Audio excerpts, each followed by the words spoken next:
So my question is that over the past 4 years, we have seen the left become radical in ways that we didn't think was possible.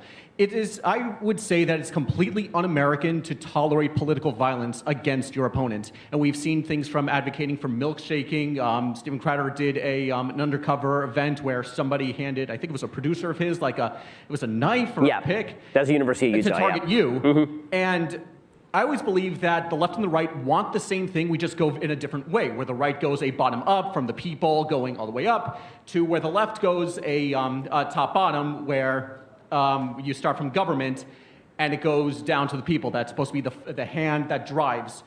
So with what we're seeing and the tolerance for all this violence, for looting, for rioting, and all of these things where they want to remove our rights, re-educate, and do all these awful things to us, I want to still continue to extend a hand. I like having conversation with leftists, but it's become more difficult because there are times where I fear for my safety. I've been surrounded by people, and it's not a comfortable feeling. Yeah. So what do we do? Where do we go from here? Well, I mean, for me, I just pay security to surround me at all times. But if that's not your thing, then look, like I said, you have to sort of assess whether the conversation is worthwhile or not. Unfortunately, that is the reality. I'm also not going to pretend that there are people on the right who have been very casual in their use of terminology about violence. Now, I will say, I think it is much more prevalent on the left. I think it is much more in institutions of power on the left. I think that you saw an entire left-wing institutional infrastructure last year support full-scale riots in many American cities.